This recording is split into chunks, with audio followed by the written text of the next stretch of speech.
Ito po, nagbabalat ako ng luya kasi sabi ng manggagamot, kalahating kilong luya, saka 1/4 na bawang, lemon, i-blender ko sama-sama. Inumin ko daw po ito sa araw-araw. Ito daw po kasi pampatanggal daw ng mga cyst at saka pampagaling din ng mga sakit-sakit ng katawan. Kaya ito po, tiyatyaga sa pagbabalat. Ito naman po ngayon yung bawang. Umpisahan ko na din balat-balatan kasi sabay-sabay ko siya i-blender. Lalagyan po ito ng olive oil. Maganda daw po ito, kaya subukan natin, baka sakaling makatulong. Malay natin siya makagaling sa mga sa mga karamdaman. Try lang po, baka sakaling makatulong.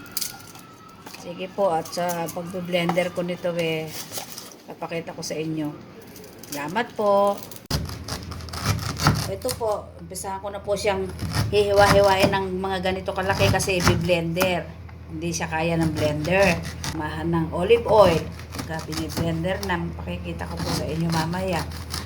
Gaganito rin din po yung bawang. Liit-liitin lang na ganyan. Mix ko mamaya ito sa blender.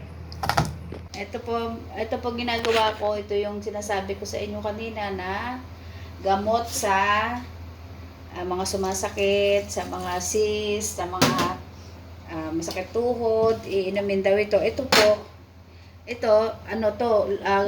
ginger, saka garlic, saka turmeric. I-blend ko po siya ng unti-unti. Ito po, i-blend ko siya ng ganito.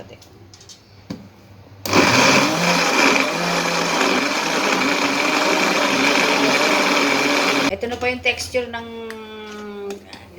blender kong garlic, saka ginger, saka yung turmeric.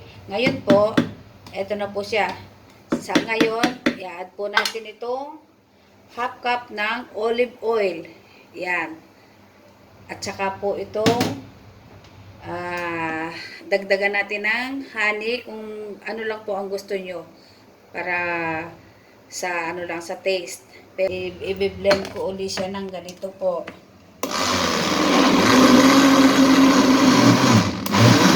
Ngayon naman po, ito sasalain natin siya, iinumin.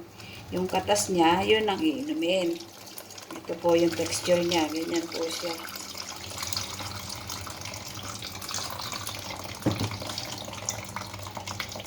After po salain, ito na po ang labas niya. Juice na po siya. Ito. Ito na po siya ang iinumin 3 times a day. 1 spoon lang daw po every meal. Lunch, breakfast, lunch, at saka dinner. Pwede nyo rin pong gamitin na parang oil. Papahid daw po sa mga masasakit. Kasi ito daw po nakakalusaw talaga ng mga cyst ba na maliliit. Sana pinatutunan dito sa ginawa natin. Sana po makatulong to. Salamat po. Ito po, kasi po sabi 1 spoon every meal. Breakfast, lunch, at dinner. Ito po yung lumabas sa ating ginawa. Ito po, maanghang, lasang-lasa yung garlic, at saka yung tamis, hindi talaga yan lang po ang gusto ko. Ayoko kasi may tamis kasi may sugar ako. Sa kayo po, bahala kayo kung gusto niyo lagyan ng sugar.